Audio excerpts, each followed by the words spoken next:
كثيرا من الظن إن بعض الظن إثم ولا تجسسوا ولا يغتب بعضكم بعضا أيحب أحدكم أن يأكل لحم أخيه ميتا فكرهتموه واتقوا الله إن الله تواب رحيم يا أيها الناس إنا خلقناكم من ذكر وأنثى وجعلناكم شعوبا وقبائل لتعارفوا إن أكرمكم عند الله أتقاكم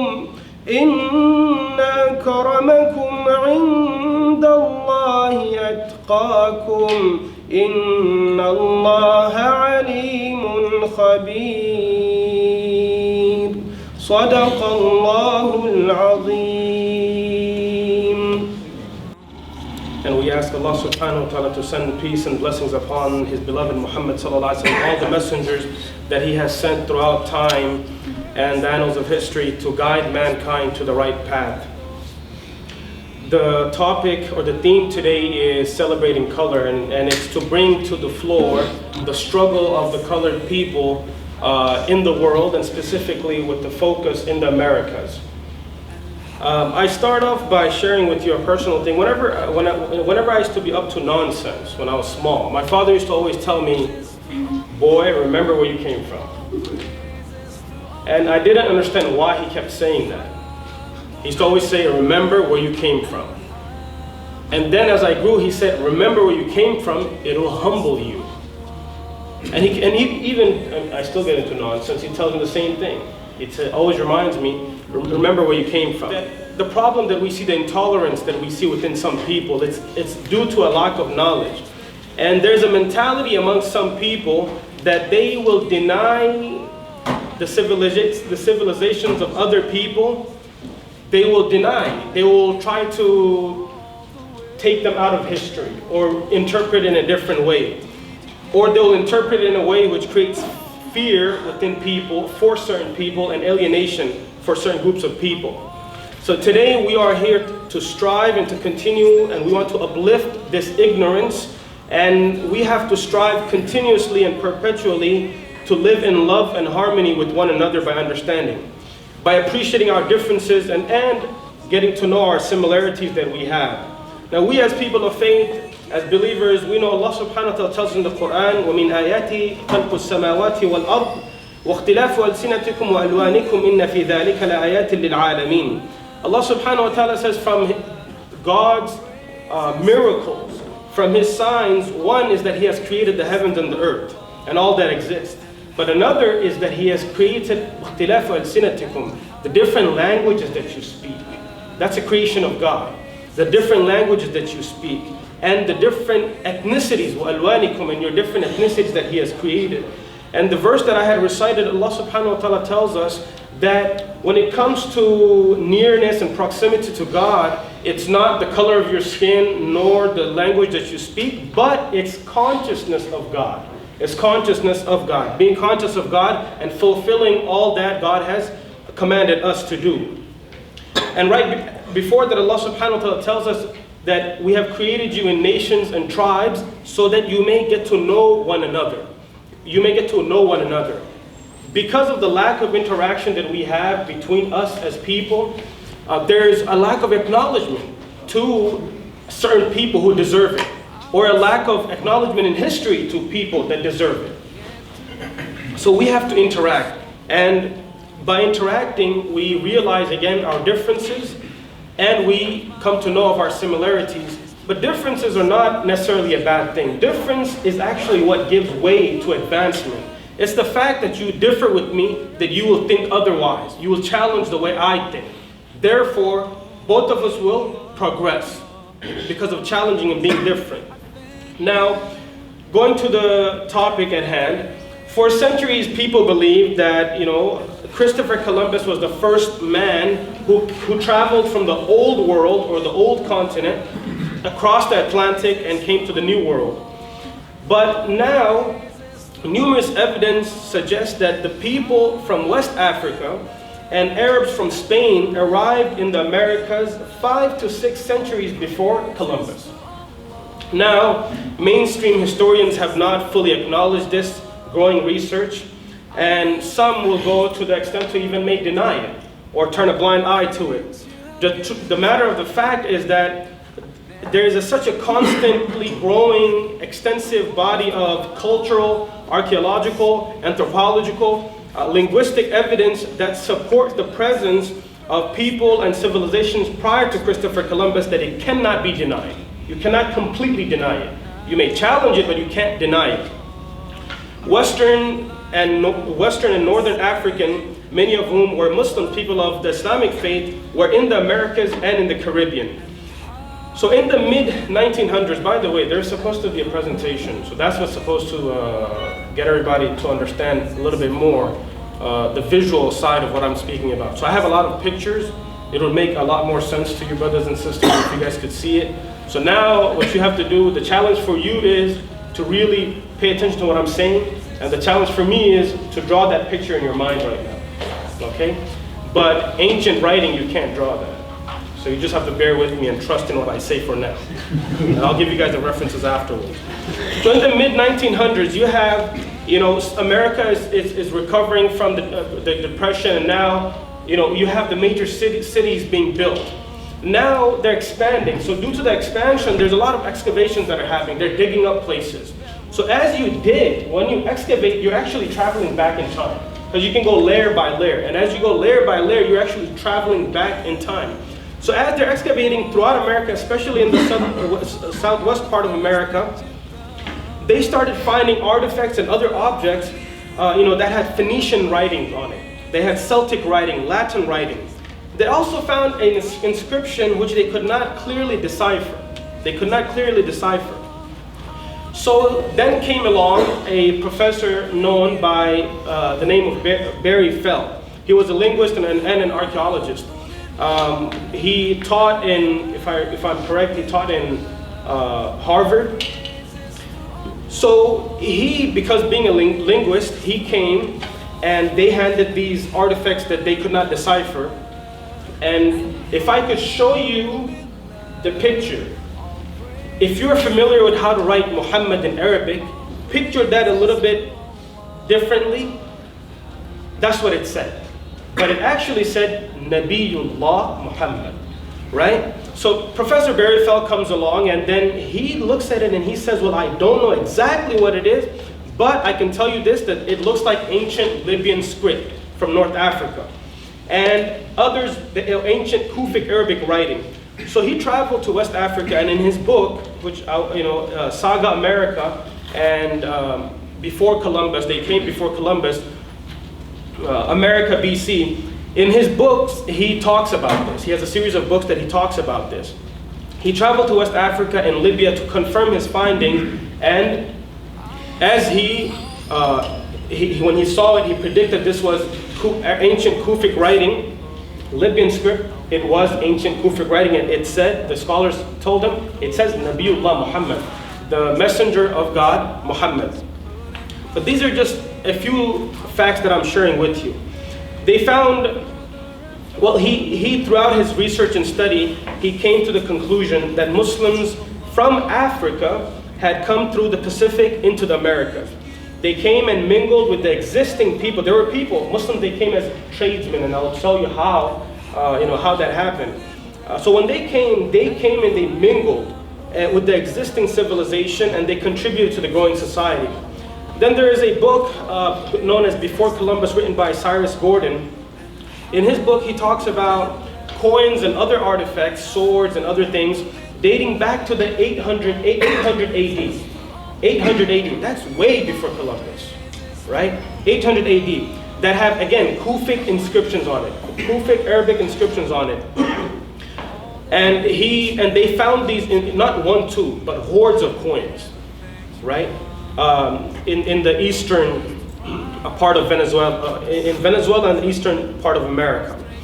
Berryfell, he brings forth in his books maps which include the Americas, maps dating back to 800 AD.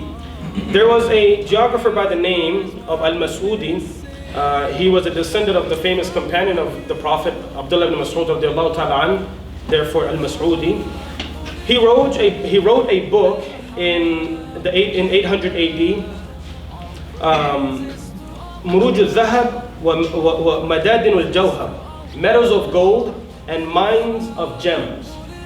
And he wrote that during the rule of the Muslim Caliph of Spain, Abdullah ibn Muhammad, a Muslim navigator by the name of Khashkhash ibn Sa'id from Cordoba, Spain, sailed from Delba in 889, crossed the Atlantic, reached a territory, which Al-Mas'udi in his world map, he writes as Al-Ard al-Majhula, the unknown land. There are other places where he says Jazr al-Hawa, which today we know as Hawaii, because Jazr al-Hawa means a place that is very windy, right? So he had very descriptive maps that date back to the 8th century, right? And here in front of me is a reconstruction of Al-Mas'udi's map, which has Al-Ard al-Majhula, which later on in the 12th century, when it comes to Al-Idrisi makes mention of it, and he actually presents this to the King Roger of Sicily in 1154. He presented this world map, which included Al-Ard al-Majhula, which we know today as the Americas. The main one that I want to draw your attention to is Al-Umari. Al-Umari, he wrote a book known as Masalik al-Abrar fi Mamalik al-Amsar, the voyages of the enlightened people in the distant lands. He writes about Mansa Musa. Now Mansa Musa is somebody that we learned about when we were in school. Mansa Musa, the West African kingdom of Mali, and his predecessor Abu Bakr, and his travels, his predecessor Abu Bakr and Abu Bakr's travels through the Atlantic currents. Now that's, sometimes we think, well, how did they travel? They didn't have navigation, but there were people who were very in connect with nature. So they used the ocean currents. Now there's the ocean current that goes from West Africa and leads directly to South America. It comes from West Africa, it leads directly to, because if you look on the map, you will see West Africa is very close to South America.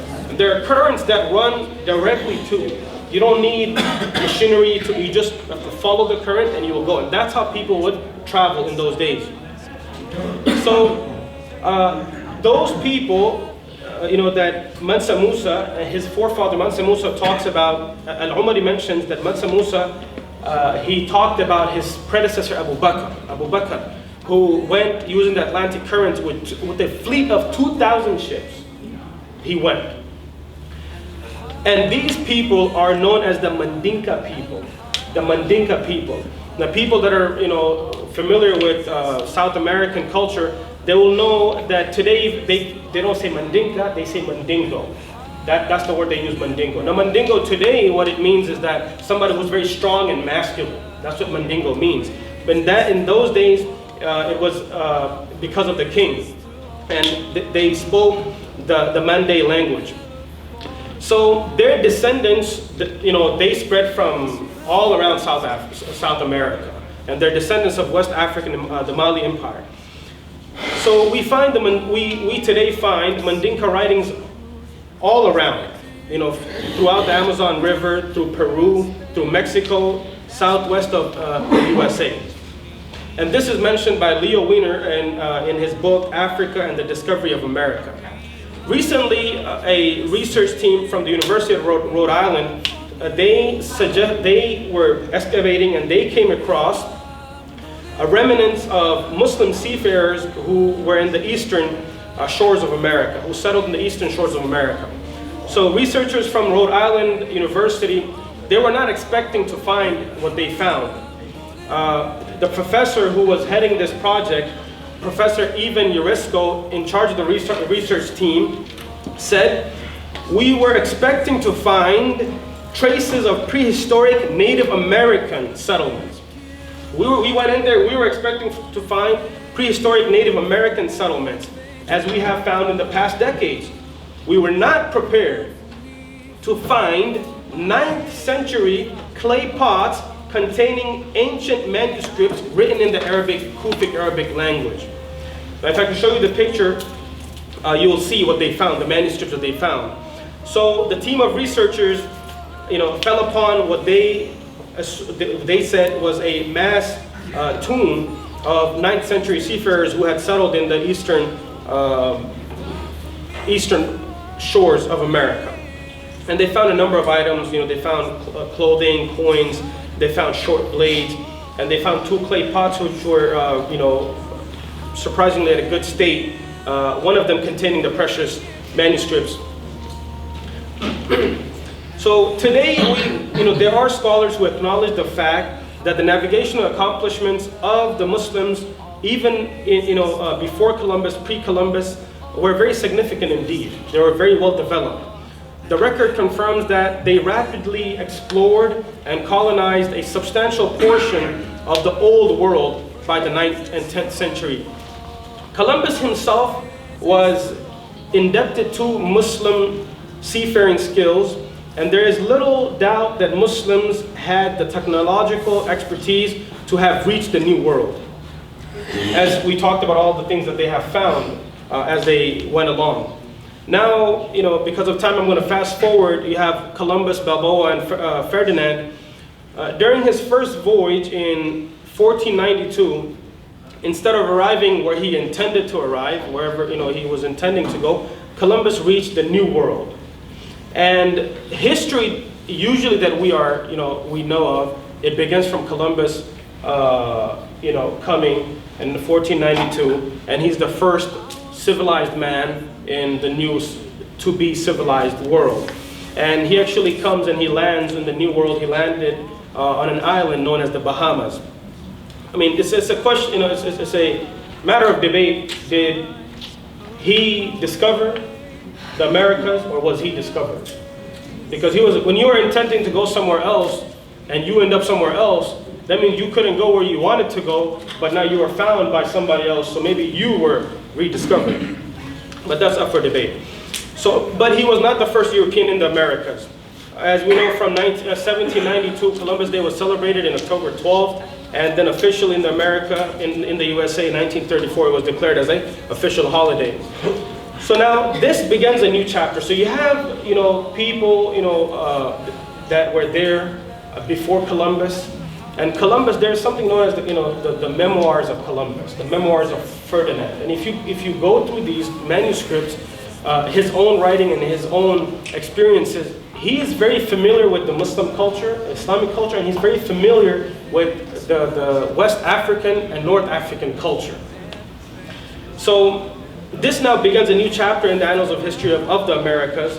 The news that Columbus came and he went back, spread far and wide, and all the explorers and settlers started coming to the New World. From here, we see colonialism starting and colonialism coming into the New World. And you have the Spanish and the British coming in and colonizing America, and then also fighting for might and power. And then obviously you have Plymouth Rock, the traditional site of the disembarkation of the Mayflower, of the Pilgrims. And then in 1607, you have the British colonization starting from Jamestown, Virginia, and going all the way to the south. Later, the British, they came and they were in rivalry with the Spanish colonies in military and economy. So then we have the Atlantic slave trade in the 1500s, and that lasted all the way till the 1800s. Now, amongst them were many Muslims. Amongst them were Muslims and non-Muslims. The majority of the North African and West African, majority were Muslims at that time. So, in short, the presence of civilized people living a civilized life pre-Columbus cannot be denied. It cannot be denied. today, the artifacts that are being discovered that support African, West African, and North African presence is very strong. But the reason, the first talk that, of tonight is going back to our roots. And this is to acknowledge the fact that today some Muslims may feel alienated in these lands, in the Americas. They might feel like they're new. It's nothing, this concept of believing in one God is nothing new to the Americas. Nor are Muslims or African Americans or people of color in general new to Americas. This is something that we have to, I run into young people sometimes, and because of the struggles that they face in their life, you have young people talking about they want to look a certain way. They wish they were a certain, different ethnicity. So these are problems that we have, and that comes from a lack of knowledge and understanding. That God has blessed you out of His infinite wisdom, has made you the way you are, and there is nobody on earth like you. That makes you special. That makes you special. You have a car in your neighborhood, nobody else has, you're going to be feeling proud because nobody in the neighborhood has that car. Well, you are special because nobody in the world resembles you. Nobody in the world can contribute to society what you can contribute, because Allah has made you different for a purpose. God has made you different so you can contribute. But the challenge of today is you have young people who have an inferiority complex within them because of, they feel afraid when they go outside. They feel, there's a lot of stereotypes that they face. And because of that, they feel afraid, and they sometimes withhold their identity. You have to accept the person in the mirror. If me and you want to go anywhere, we have to accept the person in the mirror. Because that is a blessing of God that God has given us. So today in some countries we find, the voice of the indigenous people, their voice is not heard, their identity is lost, their language is lost, and their culture is barely there. And we see these native people, they, cease to exist, only few left in number. And nowadays we see that because of, the indigenous people, they suffer greatly. They suffer from low income, they suffer from low education, drugs, and they suffer from a high rate of suicide. So these are problems when a people are not given the right recognition. When you have, Allah subhanahu wa ta'ala has created us different, but He has created us different to live with one another, to know one another. But He hasn't created us in a way where we try to dominate one another, and I write history and your part of history is taken away. That's not just. That's not what pleases God. So, Malcolm X is somebody that, I always look up to. And I remember one of his talks, he said, "Who are you? Where did you come from? What's your name? Because you didn't have this name before." All that means is get to know who you are. We have to know who we are. This concept is not new to the Americas, as some people might make it seem. The struggle of the colored people is nothing new in the Americas. It has come, 6 centuries before Columbus.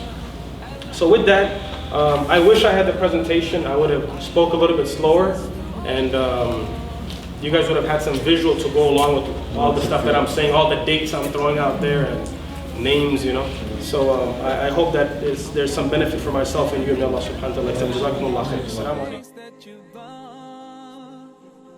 You've done for me through all my years. I've been lost. You guided me.